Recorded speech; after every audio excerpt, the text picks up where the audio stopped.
In today's increasingly polarizing world, a lot of people are more or less justifiably worried about their own safety. Whether it's because of their race, gender, orientation, or the general part of the world they live in, everyone deserves to know how to defend themselves and those around them. Full disclosure, we're from Finland, one of the safest countries out there, and our opinions should be taken as such, of course.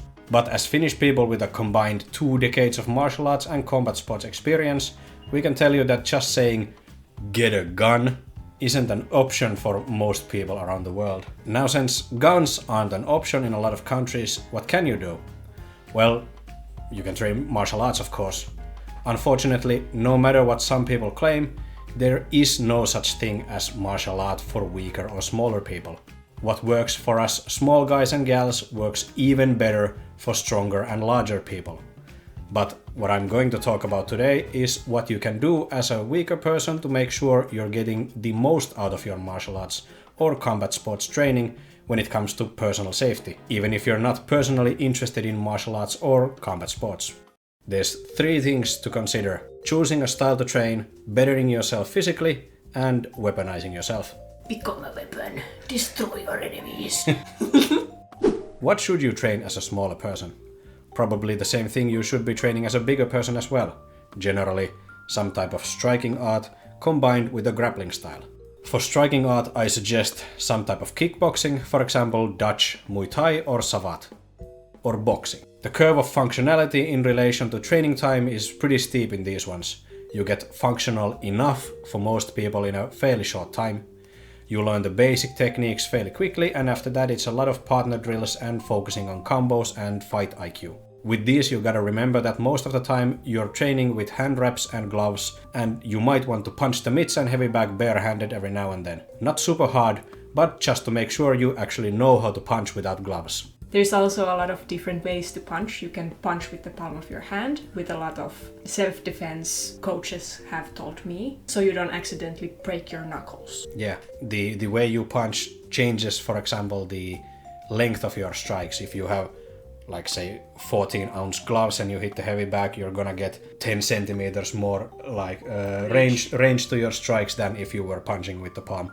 So I suggest training without gloves every now and then. In addition to these, you could also go for something like hard karate styles like Kyokushin or Uechiryu, or more sports-focused styles like sports karate or taekwondo. With these more traditional martial arts, you have to take into consideration the time commitment to getting good enough to use them. Usually in these ones you don't start sparring as soon, and you spend a lot more time drilling the basic techniques, and that you might have to commit to doing more real-life focused drilling on your own time on top of the training done in classes, since the focus is elsewhere. With sports styles you also have to factor in that real fights are a lot more chaotic and will not stop after getting that one strike in, so you need to also do real-life based situational training or hard sparring every now and then. Extremely important, especially if you are a bit jumpy like me. It's very important you pressure test yourself, so that in case you end up in a situation where you have to defend yourself, that you don't freeze. Exactly. That's an excellent point. What I don't suggest are soft, more artistic styles like capoeira, taido or tai chi. Of course, these are great for recreational purposes, will probably get you into shape if you train hard enough, and are of course a lot of fun, which is what most people look for. But the time investment in relation to their usefulness in a specifically violent situation is generally a lot lower than in any of the styles in the earlier categories. Not saying they're bad martial arts, just not as good for this specific purpose. I would also like to add to that list Aikido. If you want to learn to defend yourself, don't do Aikido. Like, they sometimes advertise themselves as self-defense, but it's not. It's more of the art side of the martial art than the martial. Now, as grappling styles, I suggest BJJ, Sambo, Judo, or wrestling. All of them are excellent, but they have the same issue as with the styles like karate and taekwondo.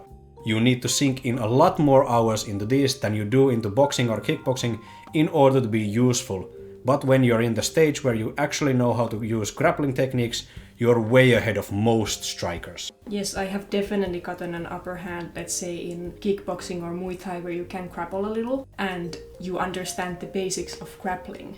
Exactly. It has been a huge advantage for me in sparring. Definitely. Also, you could go for mixed martial arts. That way you'll get sufficiently good at pretty much everything.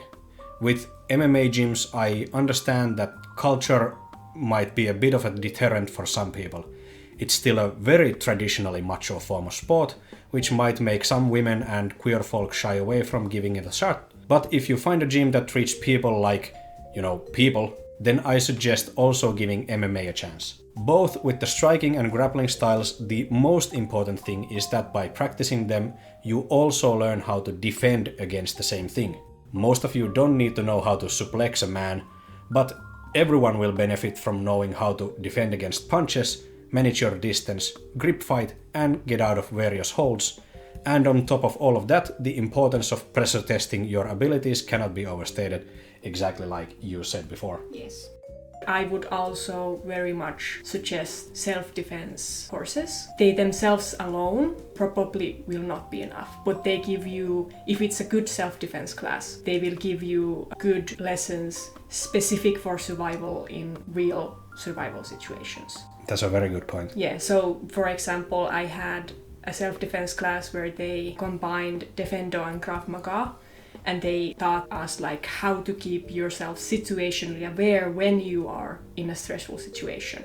How do you make sure that you don't accidentally, for example, miss something? Yeah. And that's something that I haven't learned in any other things.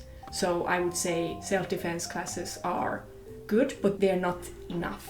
Yeah, you can take like occasional self-defense courses or classes on top of your basic martial arts training to supplement the stuff you don't learn in like traditional martial arts or combat sports. Yes, but the combat sports and traditional martial arts are definitely a base that you do need if you want to take advantage of those self-defense classes. Exactly, that's a great point.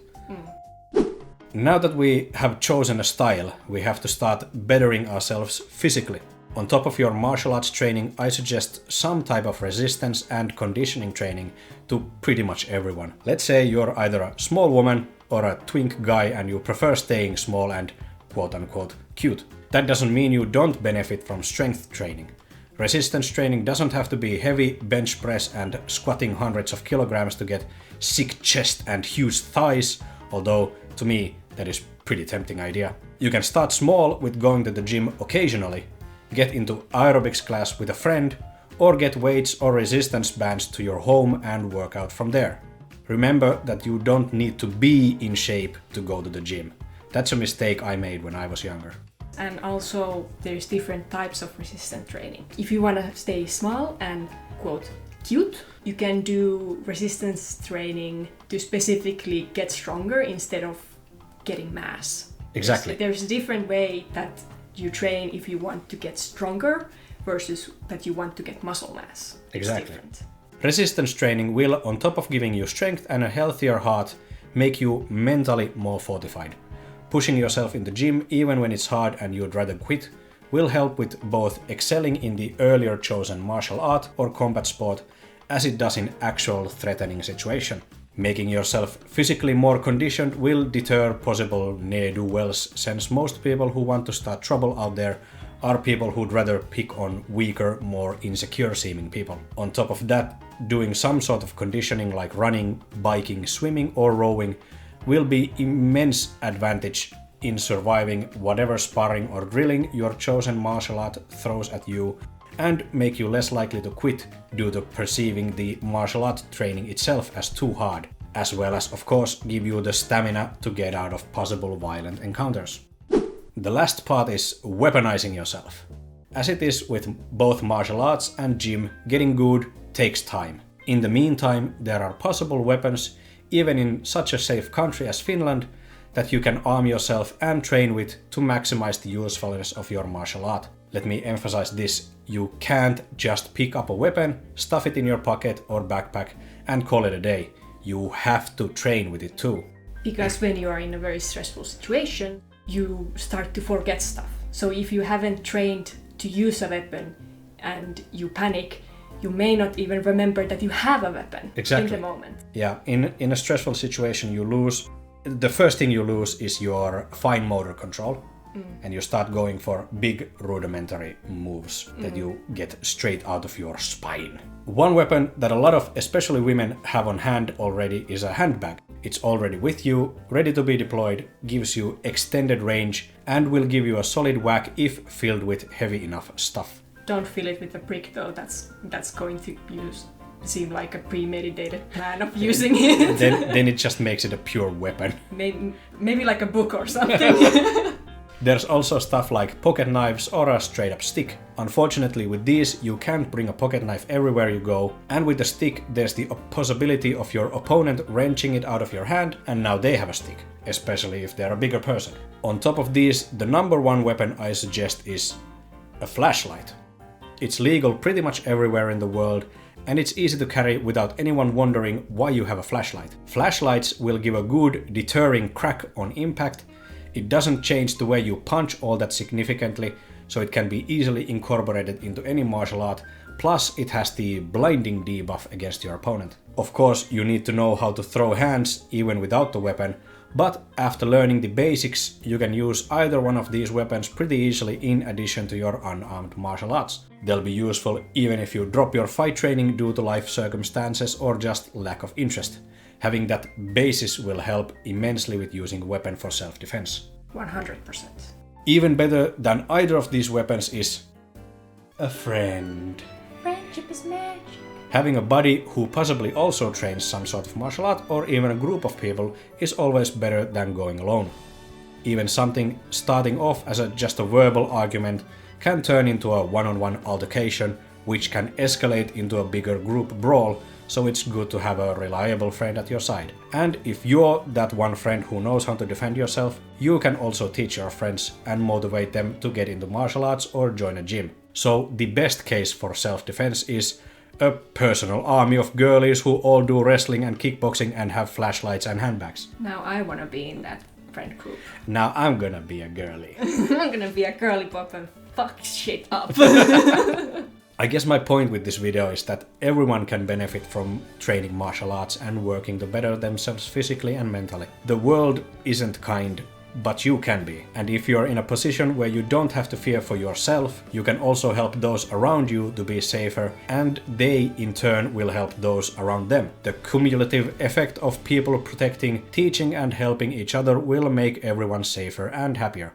So go train something, anything, as long as you do something to better yourself. Stay safe, Train hard. and help each other. Happy Pride Month!